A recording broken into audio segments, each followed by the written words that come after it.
Hey everybody, Rob Lyons here. Welcome to part one of Shuttle Wars 2024. In this exciting series, I will be building the Revell and Monogram 172 Space Shuttle. The Monogram, I'm building the full stack. The Revell, I am building just the orbiter. And my plan is to mate the Revell orbiter as Columbia to the full stack in a configuration representing STS-1. Here you see the first big piece I'm working on, and that is the external fuel tank. And you may notice kind of a choppy hole here, and that is because these parts are warped significantly. I don't know if I can get this into the picture here, but there's only one locator pin, and there's a massive gap. This is the original Young Astronauts release, and so this is almost 40 years old. So it's natural that the plastic has warped during that time. But this is what I'm working with now, and part of my messy workspace. I know I need to clean the bench up and everything. I've got tons of projects going on at once. We've got the original base. And then I actually started last year working on these kits, and so I've got some astronauts already made. All I did was the cockpit on the Revell. I only recently got the Monogram orbiter. So I was originally going to just substitute the Monogram cockpit for the Revell cockpit, just so I wouldn't have to redo my my work. But the Revell orbiter,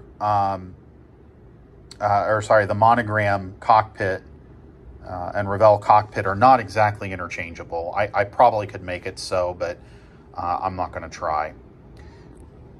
So at any rate, we'll get back. I guess I'll also show, I've got the Space Lab from the Monogram orbiter pulled out. There's a small communications satellite, and this one's called like a biomedical satellite. It's intended to have an airlock. An airlock also would go there. I don't know if I'll use these, but I went ahead and threw them together last night. All right, back to the tank.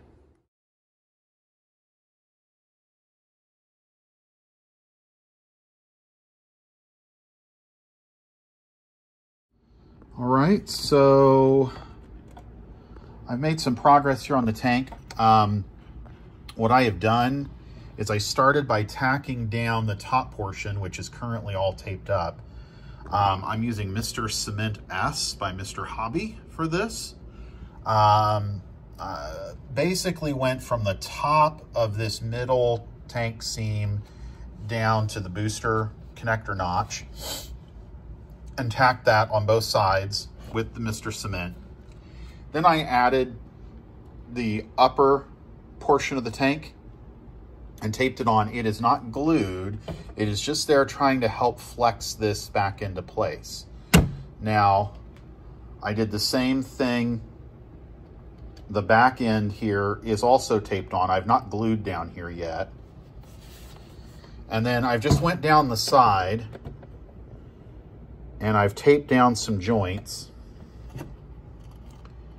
And I'm just going down and I'm just working on tacking in the Mr. Cement S through here. Then my goal is going to be to come back in after that's done and reinforce the joints.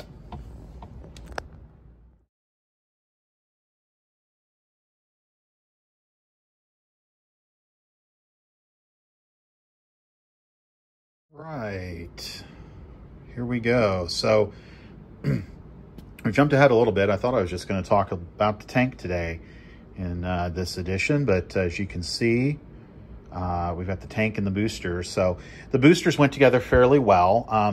One thing I'm noticing, at least on mine, is there's a distinct lack of locator pins, even where there's supposed to be some. I don't know if they were short shot or what, but it is, again, I think I mentioned earlier, this is the Young Astronauts edition, so it's nearly a 40-year-old kit. But the boosters have gone together fairly well. No real problems. You can see in two places I had to use some tape to just hold everything together. Yeah, I'm fairly pleased with that. The side seams have all been glued, and I'm going to take off the tape here, and we'll see what we're left with. All right, so here is the tank. You can see this is the side that will face the belly of the orbiter. That makes this the port or left side. And what do we see here? So there's definitely a seam. There's actually some beading where the glue has squeezed out molten plastic, if you will. That, I think, is an area of mold release, that brownish area there. There's a few spots that did that.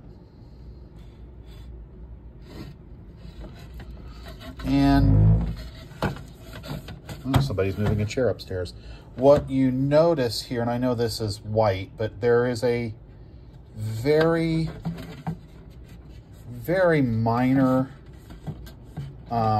step. This is an actual step, then it flattens out. This is more glue squeeze out. Again, that's I think mold release that just turned color.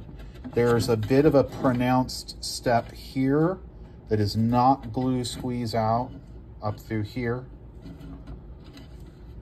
And then the pronounced step returns. Now, when I say pronounced, here's the thing. If you're looking at it straight on, you don't notice it. So I have to decide what I'm going to do. This is an area, though, that is going to get seen. So I'm going to have to do something at least from the join point upward to address this seam work. Now, let's look at the starboard side. Starboard side came out much better. Again, you see some of that squeeze out. And I think that's also where the parts trees joined. Same basic spot with that brownish color.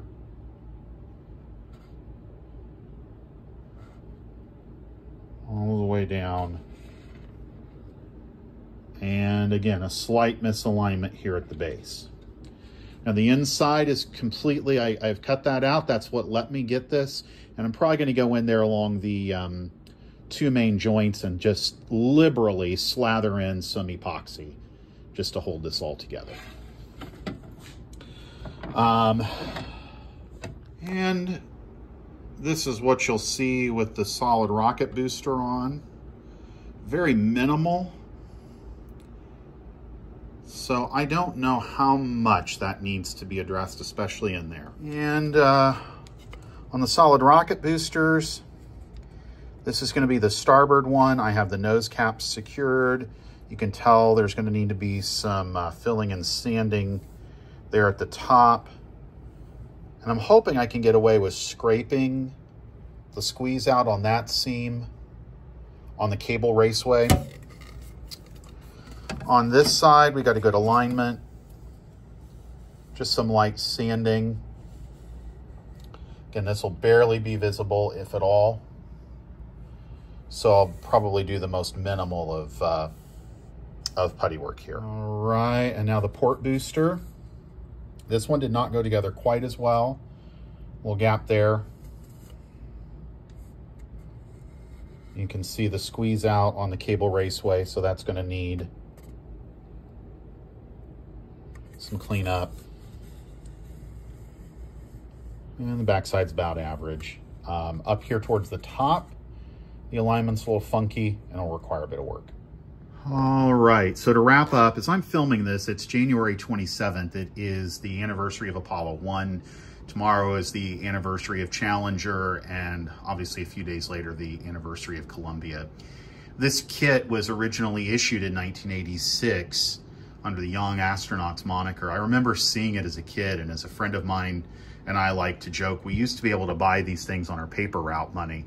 I didn't have a paper route at that time, and I couldn't afford one. I did manage to get a 172 just shuttle, but never a full stack, and that always made me very sad. So it's really good to be able to build this this kit. And I want to just take a moment and acknowledge Duty Cat and Primed Model Works on YouTube. I've been watching their builds of this kit and have drawn a lot of inspiration from those builds. So this ends part 1. Look forward to seeing you in the next installment.